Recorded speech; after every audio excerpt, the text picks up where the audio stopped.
ತಂಗವಯ್ಯಲು ಮ್ಯಾಟ್ರಲ್ಲಿ food office matter first point ಮಾತಾಡಕ್ಕೆ ಬಂದಿದ್ದೀನಿ. ಏನಕ್ಕೆ ಫುಡ್ ಆಫೀಸ್ ಮ್ಯಾಟ್ರ್ ಮಾತಾಡಕ್ಕೆ ಬಂದಿದ್ರೆ, ನಮ್ಮ KGF ಅಲ್ಲಿ ತುಂಬಾ ಸೆಲ್ ಕ್ಯಾಸ್ಟ್ ಜನ ಇದ್ದಾರೆ, SNST ಇದ್ದಾರೆ, ಸೀನಿಯರ್ ಸಿಟಿಸನ್ ಇದ್ದಾರೆ. ಇಲ್ಲಿ ಒಬ್ರು ಮ್ಯಾನೇಜರ್ ಇದ್ದಾರೆ, ವೆಂಕಟಲಕ್ಷ್ಮಿ ಮ್ಯಾನೇಜರು. ಫಾಸ್ಟ್ 8 years ಒಂದೇ ಜಾಗದಲ್ಲಿ ಕೆಲಸ ಮಾಡ್ತಾರೆ. ಇವತ್ತು ಅಲ್ಲಿ ಕಮಿಷನರ್ ಇಲ್ಲ, ಅವ್ರು ಇನ್ಚಾರ್ಜ್ ಮ್ಯಾನೇಜರ್ ಇದ್ದಾರೆ. ಏನಕ್ಕೆ ಹೇಳಕ್ಕೆ ಇಷ್ಟಪಡ್ತಾರೆ DC ಅವ್ರಿಗೆ, food and civil supply deputy ಡೈರೆಕ್ಟರ್ಗೆ ಏನಕ್ಕೆ ಹೇಳಕ್ಕೆ ಇಷ್ಟಪಡ್ತಾರೆ ಅಂದ್ರೆ, ಒಂದು ಮೇಡಮ್ ಇಲ್ಲಿ ಯಾಕೆ ಹಾಕಿದ್ರೆ 8 ವರ್ಷ ಇವರೇ ಕೆಲಸ ಮಾಡ್ತಾರೆ. ಅವ್ರು ಬರುವುದು 11:30 12 o'clock ಬರ್ತಾರೆ. ಯಾವ ವಿಸಿಟ್ ಹೋಗಲ್ಲ, ಯಾವ ಜಾಗದಲ್ಲಿ ವಿಸಿಟ್ ಮಾಡಲ್ಲ, ಒನ್ಲಿ ಆಫೀಸಲ್ಲಿ ಕೂತ್ಕೊಳ್ತಾರೆ. ನಮ್ಮ KGF ಅಲ್ಲಿ ಸೆಲ್ ಕ್ಯಾಸ್ಟ್ ಜನ ಹೋಗ್ತಾರೆ ಕಾರ್ಡ್ ಮಾಡಕ್ಕೆ. ಸಪೋಸ್ ಅವ್ರದ್ದು ಕ್ಯಾನ್ಸಲ್ ಆಗಿದೆ ಅಂದ್ರೆ ಅವ್ರು ನೆಗ್ಲೆಕ್ಟ್ ಆಗಿ ಮಾತಾಡ್ತಾರೆ. ನೆಗ್ಲೆಕ್ಟ್ ಆಗಿ ಮಾತಾಡೋದು ಯಾವ ರೀತಿಯಲ್ಲಿ ನ್ಯಾಯ ಅದೇ?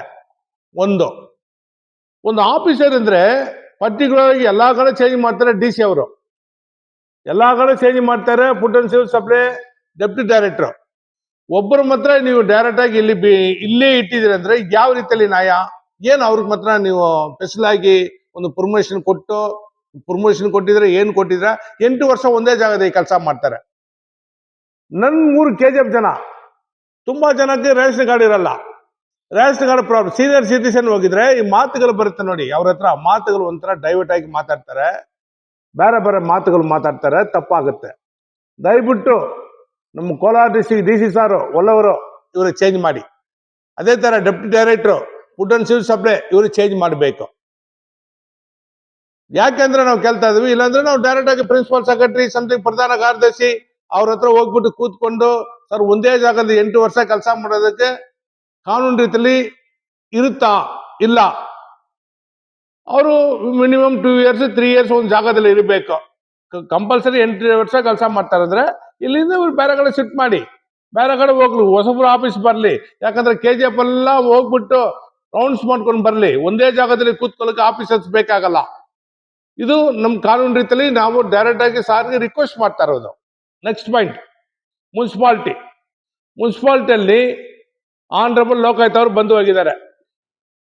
RTI ನಾವು ಕೇಳಿದ್ದೀವಿ, ಇನ್ನು RTI ಕಾಪಿ ಕೊಟ್ಟಿಲ್ಲ. ಕೇಳಿದ್ರೆ ಇವತ್ತು ಕೊಡ್ತೀನಿ, ನಾಳೆ ಕೊಡ್ತೀನಿ. ನಮ್ದು ಮಾರ್ಕೆಟ್ ಇಶ್ಯೂ ಅಲ್ಲಿ ನಮ್ದು ಏನು ಓಪನ್ ಆಕ್ಷನ್ ಬಿಡ್ಬೇಕನ್ನ ಹೇಳಿರೋದು. ಓಪನ್ ಆಕ್ಷನ್ ಬಿಡ್ಬೇಕು ಸಾರ್, ಇಲ್ಲಿ ಬಂದು ತುಂಬಾ ಜನ ತಗೊಳಕ್ಕೆ ಇಷ್ಟಪಡ್ತಾರೆ. KGF ಫಂಡ್ ಮೈನಿಂಗ್ ಏರಿಯಾ, ನಾನ್ ಮೈನಿಂಗ್ ತುಂಬಾ ಜನ ಒಂದು ಅಂಗಡಿಗಳು ಬೇಕಾಗುತ್ತೆ ಅವ್ರಿಗೆ, ಅದಕ್ಕೆ ಓಪನ್ ಆಕ್ಷನ್ ಬಿಡ್ಬೇಕು. ನಮ್ಮ ಕಡೆಯಿಂದ ಒಂದು ಅಪ್ರೋಚ್ ಮಾಡಿದೀವಿ. ಅದೇ ತರ ಬೇರೆ ರೀತಿಯಲ್ಲಿ ಇನ್ನೊಂದು ಫಿಲ್ಮ್ ಮಾರ್ಕೆಟ್ ವಿಷಯ ಕೂಡ ನಾವು ರೇಸ್ ಮಾಡಿದೀವಿ. ಇದಕ್ಕೆ ದಾಖಲಾತಿಗಳು ಸಿಕ್ಕಿಲ್ಲ. ಏಕೆ ಕೊಟ್ಟಿಲ್ಲ? ಇನ್ನೊಂದು ಬೋರ್ವೆಲ್ ಮೈಂಟೆನೆನ್ಸ್ ಒಂದು ಬರ್ತಾರೆ. Borewell maintenance more than KGF ಅಲ್ಲಿ 340 ಬೋರ್ವೆಲ್ ಇದೆ. ಎಷ್ಟು? ಎಲ್ಲಾ ವಾರ್ಡ್ ಅಲ್ಲಿ 340 ಬೋರ್ವೆಲ್ಸ್ ಇದೆ. ಈ ಬೋರ್ವೆಲ್ ಅಲ್ಲಿ ನಾವು ಏನು ಜನಕ್ಕೆ ಹೇಳಕ್ಕೆ ಇಷ್ಟಪಡ್ತೀವಿ, ಗೌರ್ಮೆಂಟ್ ಅಫಿಷಿಯಲ್ಗೆ, ಗೌರ್ಮೆಂಟ್ ಆಫೀಸರ್ಸ್ಗೆ, ಸಮ್ ಲೋಕಾಯುಕ್ತ ಪರ್ಸನ್ಗೆ. ಸರ್ 340 ಬೋರ್ವೆಲ್ ಇದೆ ಸರ್, ಇಲ್ಲಿ ಯಾವ ಬೋರ್ವೆಲ್ ರಿಪೇರ್ ಆಗುತ್ತೆ, ಯಾವ ಬೋರ್ವೆಲ್ ಮೋಟರ್ ತೆಗಿತಾರೆ, ಯಾವ ಬೋರ್ವೆಲ್ ಆಕ್ಚುಲ್ ಬಂದು 2023 ಎಂಡ್ ಅಲ್ಲಿ ಇವ್ರಿಗೆ ಒಂದು ಕನ್ಸ್ಟ್ರಕ್ಷನ್ ಅಲ್ಲಿ ಒಂದು ಕನ್ಸ್ಟ್ರಕ್ಷನ್ ತರ ಇವರು ಕಾಂಟ್ರಾಕ್ಟ್ ತಗೊಳ್ತಾರೆ. ಇವರು 2 FD ಕಟ್ತಾರೆ. ಒಂದು FD 1,33,000, ಒಂದೊಂದು FD 2 FD ಕಟ್ತಾರೆ.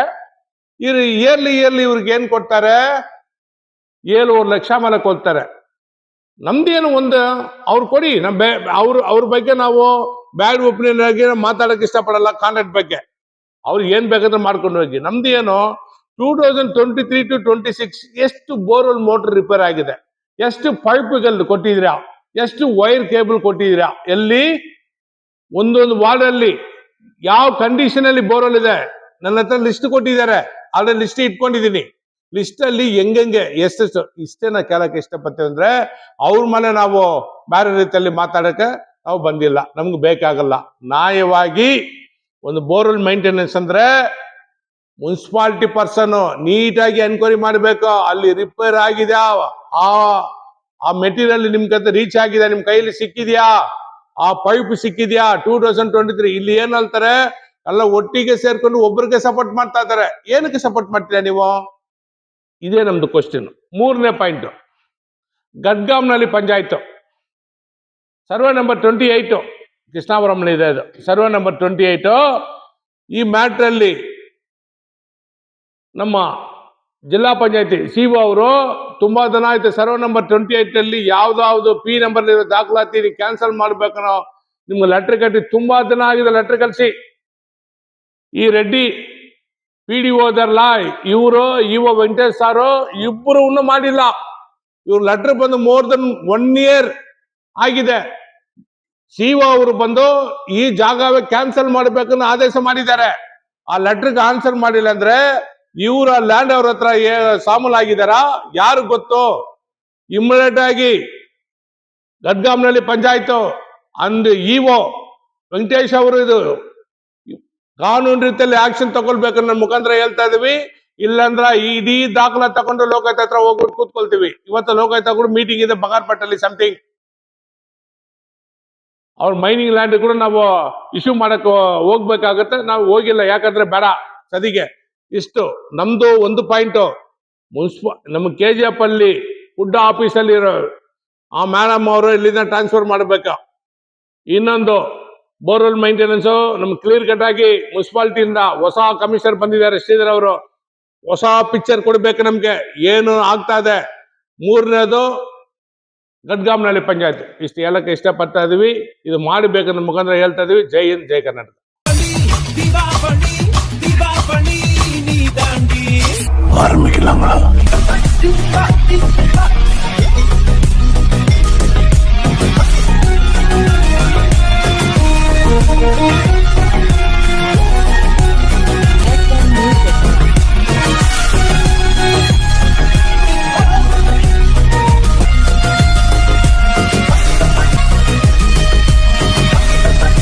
தரம் என்றும் நிரந்தரம், தரம் என்றும் நிரந்தரம், தரம் என்றும் நிரந்தரம். வாங்க.